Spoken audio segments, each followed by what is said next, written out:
E aí, jovem, tá começando mais um Santa Carona. Confesso pra vocês que eu assisti o Bird Box e eu pensei em fazer um vídeo e eu fiquei enrolando até que a Natália Dutra soltou um vídeo e eu falei, tá vendo, Guilherme, você cria vergonha nessa cara e largue de ser um vagabundo. Antes de tudo, quero dizer pra vocês que vai ter spoiler e seria muito bom que você assistisse ele antes de assistir esse vídeo, senão você não vai entender bosta nenhuma, além de estragar a sua experiência do filme, que, diga-se de por sinal, é um filme bom. Ele é inspirado num livro do Josh Malerman, que é esse cara que tá na foto aqui, que escreveu essa história. E ela conta a história de um monte de monstros que começam a aparecer na Terra, e as pessoas que se encontram com esses monstros se suicidam imediatamente. Eles literalmente piram o cabeção e se matam da maneira mais fácil que tiver ao seu encontro, né? Se tiver com uma arma na mão, vai dar um tiro. Se tiver passando um carro, ele vai se jogar na frente. Se tiver um fogo, ele vai pular no fogo. A pessoa se mata de imediato. E geralmente essas pessoas, elas têm experiências com memórias traumáticas das vidas delas quando elas se encontram de frente com esses monstros. O filme não fala, inclusive, se é um monstro mesmo, sabe? Ou se é um espírito, se é uma entidade, não sei. Fica aquele negócio meio perdido e tal. Primeiro, a gente tem os personagens do filme, né? A personagem principal, que é a Mallory, ela tá grávida enquanto a maioria das cenas vai acontecendo. E na hora que o monstro chega nos Estados Unidos, eles ficam, desesperados, aquela desgraceira, todo mundo se matando, e ela se refugia dentro de uma casa, onde ela vai passar boa parte do filme dentro dessa casa, junto com outros personagens, e vão interagir para que eles consigam sobreviver ao que está ocorrendo. Ninguém sabe o que está acontecendo, nem o filme mesmo chega a explicar o que de fato está acontecendo. O importante é que tem alguma coisa lá fora que, se você olhar para ela, você morre na hora. Então você não pode encarar, você não pode dar de frente com esse bicho, porque senão, bicho, o bicho vai te bichar, entendeu?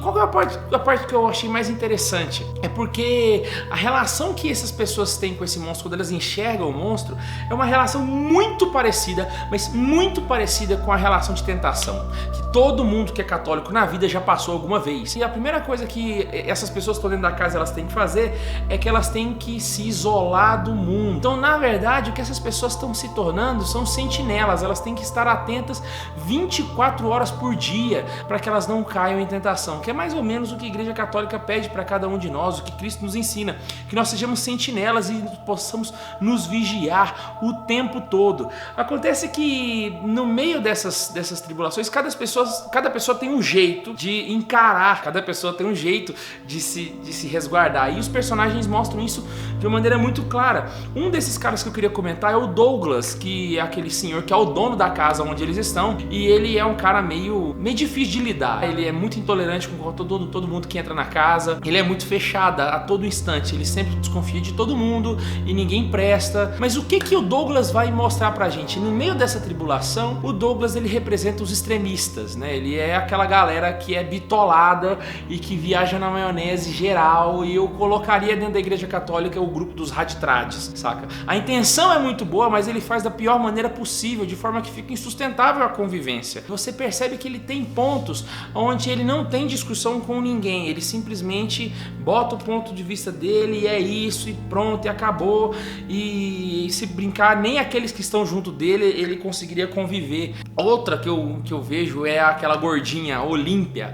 A Olímpia, quando ela entra na casa, ela é muito insegura e ela é uma pessoa extremamente sensível, né? Só que na vida, na fé, a gente não pode ser um docinho o tempo todo. Às vezes a gente tem que ser mais pulso firme, e ela não tem esse pulso firme, e ela é responsável por uma das coisas mais tristes que acontecem no filme, que é a entrada do Gary dentro da casa. O Gary é um lunático que já teve uma pequena experiência com as pessoas que estão do lado de fora, e a Olímpia deixa ele entrar para dentro da casa, né? Ela fala, não, vamos acolher ele, que vai ser legal e tal. O que a Olímpia é? A Olímpia é a pessoa que não está preparada para a evangelização, e ela quer mudar o mundo sem estudar, sem se preparar, extremamente frágil, extremamente vulnerável, e aí ela vai de encontro a essas pessoas e ela acaba se tornando uma delas, né? Eu vejo muito isso acontecer, principalmente com casos de namorados na igreja, onde a menina vira e fala assim, não, eu vou começar a namorar ele para levar Jesus para ele. Eu vou falar sobre isso também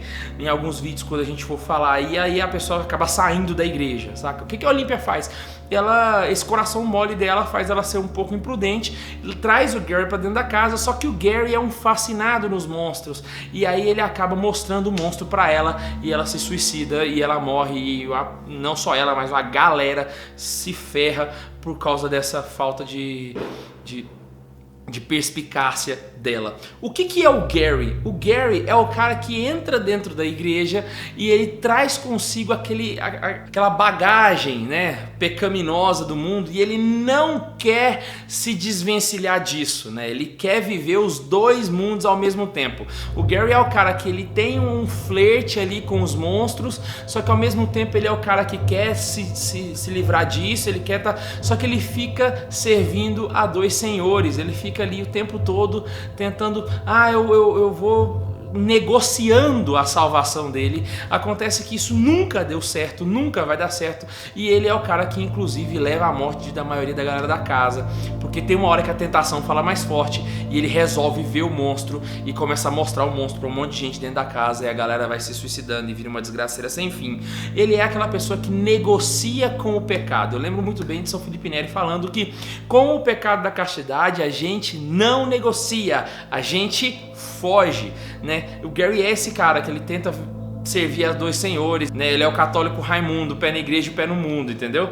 E aí ele acaba arrastando todo mundo pra fora da igreja com ele.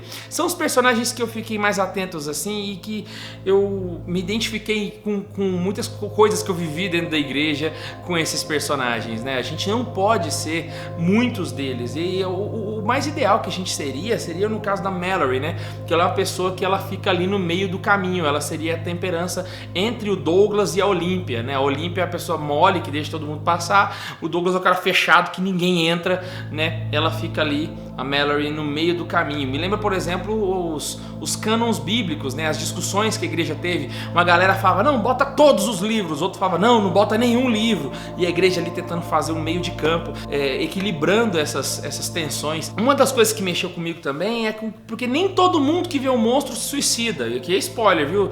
Na verdade, spoiler já deu assim, é dar com o pau. Se você tá assistindo até aqui, você é trouxa. O que acontece com essas pessoas, né? Existem pessoas que veem o monstro, só que elas não se matam. Muito pelo contrário, elas ficam possuídas por esses monstros e elas ficam apaixonadas por esses monstros. E elas querem obrigar todas as pessoas a verem o monstro. Então elas começam a sair de casa e abrir a porta das casas e puxar as pessoas para a rua e obrigá-las a ver o monstro. E elas sempre falam, olha como é lindo, olha como é maravilhoso. E o que são essas pessoas? São as pessoas que estão apaixonadas pelo pecado, e são pessoas que trabalham como apóstolos do pecado em meio ao mundo, né? Existem pessoas que trabalham para que o pecado seja cada vez mais, como é que eu poderia dizer, propagado, né? Porque existem as pessoas que simplesmente pecam e tem as pessoas que propagam o pecado, elas seriam essas, né? Eu fiz uma relação, assim, na minha mente com os ideólogos, né? As pessoas que caem em ideologias e ficam tentando a todo custo levar as pessoas para essas ideologias.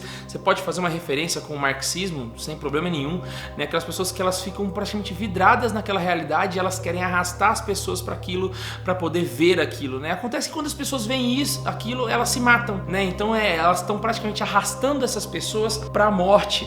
Uma coisa que me marcou muito foi com relação à venda nos olhos, que quando eles têm que sair de casa, eles têm que vendar os olhos e não enxergar nada. Inclusive a Mallory tá com duas crianças numa canoa há 48 horas no rio sem enxergar nada. Ai meu Deus, vai dando um desespero essa cena que você não faz ideia. E o que a gente pode tirar disso, né? Quando a gente tá quando eles estavam dentro da casa, o convívio era mais seguro, era mais fácil. Eles estão dentro de casa e todas as janelas estão tampadas. Só que eles precisam sair dali para buscar comida, eles precisam dali para buscar combustível. Quando eles saem, eles têm que colocar a venda, e a venda é muito pior do que a casa vendada, porque você não enxerga praticamente nada. A gente fica tão acostumado a viver dentro da igreja, a conviver dentro da igreja, porque aquilo ali é muito mais confortável pra gente, e a gente acaba evitando conviver com o mundo. Por quê? Porque o mundo é mais difícil. Sair de dentro de casa é mais difícil, porque você tem que vendar os seus olhos. Então, para nós católicos, a gente tem que saber que sair da igreja, ir para os nossos trabalhos, faculdade, conviver com eles é mais difícil, só que é lá que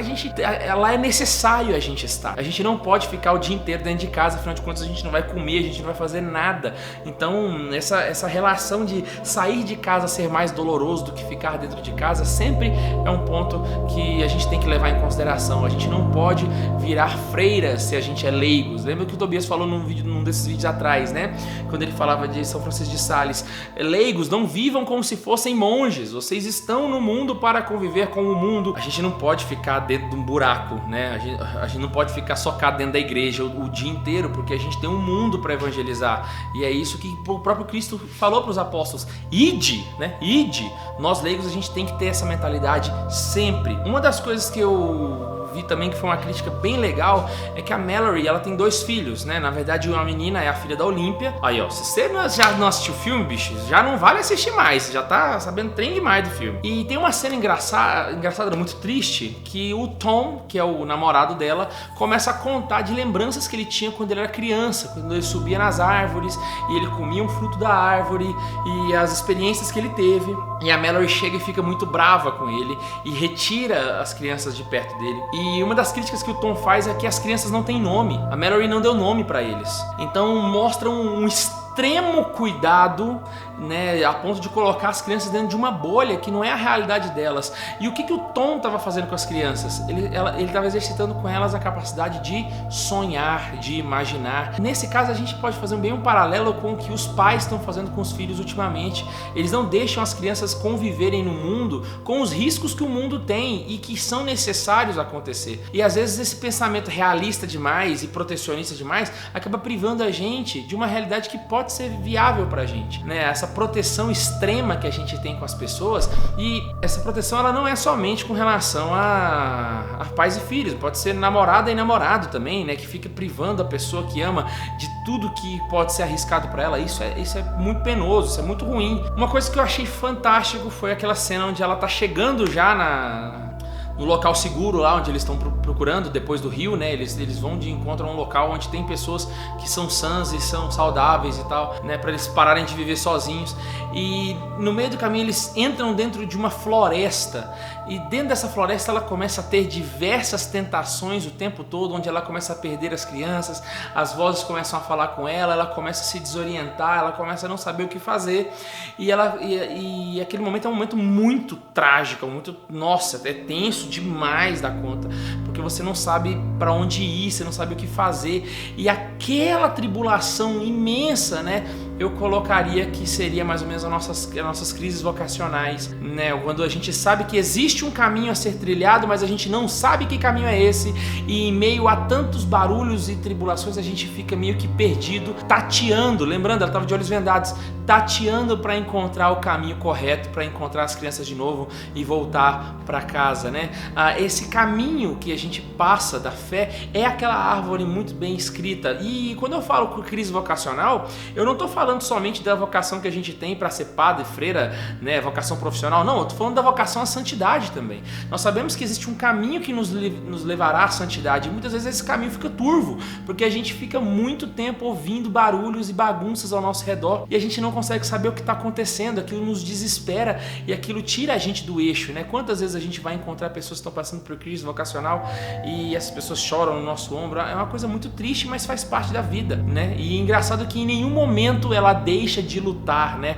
Então tem uma hora que ela grita e fala, não mexa com os meus filhos, e é uma luta meio estranha, porque é uma pessoa que está lutando sozinha, visivelmente ela está lutando contra ela mesma, né? Sendo que na verdade existem vários monstros em volta que tentam tirar ela do eixo, né? E o mais interessante que a gente percebe nesse momento é que mesmo ela caindo, mesmo ela se machucando, mesmo ela desmaiando, mesmo ela não para de tentar. Tem hora que você tem certeza de que ela não vai conseguir, tem hora que você vira e fala assim, velho, não dá, só que ela continua tentando e ela prefere morrer tentando. Essa perseverança é o que falta pra gente muitas vezes quando a gente vai viver a nossa fé, né? Essa perseverança cega praticamente, né? Vai dar errado, não interessa, vai dar, mas eu vou, né? Eu vou tentar e eu vou me lançar. E isso que, engraçado, é bom lembrar, é essa forma correta de se lançar nos braços de Deus e confiar na sua misericórdia e na sua providência. Às vezes a gente acha que se lançar nos braços de Deus é você largar e deixar Deus fazer tudo e você ficar só na maciota. E não é. Se lançar nos braços de Deus é você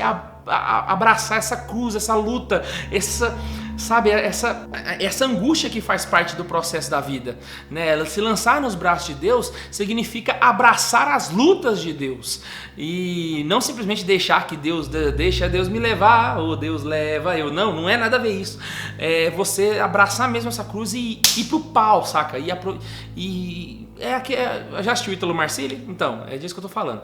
Você ir pra pancadaria mesmo, saca? E lutar pra conquistar a sua santidade, mesmo que você... E vai lembrar, em todo momento em que ela tava lutando, ela não faz ideia de qual é o caminho que ela tem que ir. Ela vai no meio do caminho, enquanto o processo vai acontecendo, ela tem uma noção ali de onde que é, mas mesmo assim ela tem que ir meio que às cegas, e isso é fantástico. Uma coisa que eu achei muito doido é que todas as pessoas que já estão convivendo com essa situação do monstro, elas têm uma bússola, elas têm um alarme para que elas possam saber se o monstro está se aproximando ou não, se aquele lugar é perigoso ou não, né? Porque afinal de contas elas estão vendadas. O que elas podem colocar que elas vão ver que vai dar segurança para essas pessoas? São os pássaros. Então chama Bird Box, porque a Mallory, ela tá com uma caixa com uns passarinhos dentro. Sabe quando você pega uma caixa, fura e deixa os passarinhos dentro para eles respirarem, né? Você improvisa uma gaiola com uma caixa, né? Por isso que chama Bird Box o filme, porque ela tem uma caixa dessa que ela anda com essa caixa o tempo todo, e todas as vezes que os passarinhos cantam muito alto, ela sabe que o monstro tá ali por perto, então ela tem que tomar cuidado, ela tem que ir para um outro caminho, e ela consegue se direcionar. E o filme deixa bem claro que sem essa caixa ela não conseguiria fazer isso, ela não conseguiria caminhar, ela não conseguiria ter certeza de onde ela tem que ir, de onde ela não tem que ir. Os pássaros, eles são esse alerta para ela, eles são esse norte, eles são essa bússola para essas pessoas. E o que é esses pássaros na nossa vida? Meu querido, esse pássaro é o Espírito Santo, mano. Isso eu achei, nossa, louquíssimo, porque a pessoa que vive sem o Espírito Santo, ela não tem norte, ela não sabe aonde o monstro está chegando, onde ele não está chegando, ela não sabe o que é perigoso, o que não é, ela vive muito mais às cegas, né? Tentar viver uma vida de santidade sem o Espírito Santo é praticamente impossível, e no filme, viver sem os pássaros ali é uma coisa impossível de se fazer. Então você precisa andar com o pássaro o tempo todo e vendo o que o pássaro te mostra, saca? Você tem andado com a sua Bird Box todos os dias, tem andado com essa caixinha dos pássaros, esse Espírito Santo que fica te orientando, vai por aqui, não vai por aqui, cuidado, né? Que vai te dar essa orientação. Eu achei isso fenomenal, cara. E se não for de propósito, dane-se, mano, porque a referência caiu como uma luva, bicho. E sério, sempre que você assista o filme de novo e tem essa experiência, os pássaros são o Espírito Santo, saca? Essa pomba branca do Espírito que nos guia, que nos orienta, que nos sopra e que nos dá um norte, sabe? Que nos dá segurança. E dá o nome do filme, né, cara? Bird Box. Bicho, fenomenal.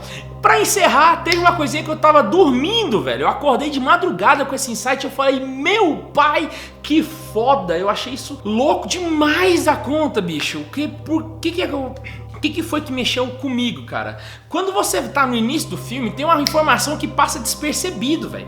E você meio que caga pra ela, saca? E ela passa direto.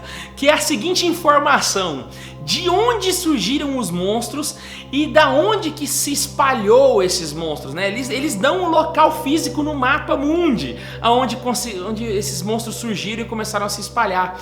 E cara, não sei se foi de propósito, velho, mas na boa, se não foi, repense, porque foi. O monstro surge na Rússia, mano. Ele surge na Rússia e vai se espalhando pelo mundo. E agora você católico, vou dar só uma frase pra você. Eis que a Rússia espalhará o seu mal pelo mundo. De que mal Nossa Senhora estava falando nessa frase, mano? Ela estava falando do marxismo, ela estava falando do comunismo, E o filme ele faz exatamente essa referência, né? O monstro surge na Rússia, ele vai se espalhando pelo mundo e vai contaminando as pessoas e vai dominando as pessoas de forma que elas não conseguem mais se conter, né? Esses ideólogos que eu falei lá lá atrás, né, que eu falei que isso pode relacionar com o marxismo, agora você pode relacionar muito mais, porque esse monstro faz sentido quando você pensa numa ideologia que surge na Rússia e vai se espalhando pelo mundo. Na verdade não surge na Rússia, vocês entenderam o que eu quis dizer, né? Eu tô fazendo uma relação com a profecia de Nossa Senhora de Fátima, mas que no filme encaixou como uma luva, mano, sério. Então o que a gente pode aprender desse filme? Primeiro, eu não posso ser a Olímpia nem o Gary na vida da fé, nem o Douglas, saca? Eu tenho que ser a Mallory, eu tenho que ser uma pessoa centrada, tenho que ser uma pessoa polida. Não tô dizendo que ela seja católica, tá, gente? Tô fazendo referência, pelo amor de Deus. Tá? Segunda coisa, a gente precisa andar com essa bird box, a gente precisa estar sempre com o Espírito Santo do nosso lado, aquele que vai nos guiar, que vai nos orientar, que a gente vai saber que tá no caminho a trilhar. Terceira, a gente tem que ser perseverante na fé, cara, e ser perseverante significa se abandonar nos braços de Deus, e se abandonar não significa um ato passivo, né, de se abandonar e deixar Deus levar, mas não, é abraçar a cruz e ir pro pau. Isso que é a forma certa de você viver a vida na terra. Isso que é o jeito certo de você se abandonar nas mãos de Deus, saca? E a gente não pode se deixar levar pelos ideólogos, porque eles querem que a gente abra os olhos, eles querem que a gente olhe o quão é lindo aquele monstro, mas que no fim das contas eles vão pegar a gente e vai ser terrível. Cara, que filme legal, bicho. Eu te indico a você assistir novamente agora por essa perspectiva, porque muita coisa desse filme vai te ajudar a refletir na sua vida na fé. Espero que você tenha gostado. Se você gostou, se inscreve no canal, clica no joinha, tá vindo um monte, mas muita novidade esse ano pra vocês, tá joia? Vai vir muita coisa legal para que a gente possa crescer junto na fé, que a gente possa conhecer mais Cristo. Queria mandar um abraço pra Natália Dutra, que foi a menina que deu um tapa na minha cara e falou assim: você não gravou, tem que gravar. Então eu vim aqui gravar. Eu assisti o filme antes dela lançar o vídeo dela, eu que fiquei meio que zonando mesmo, mas enfim, saiu. E não se esquece de clicar no joinha, se inscrever no canal. A gente se encontra aqui, beijo no coração e tchau!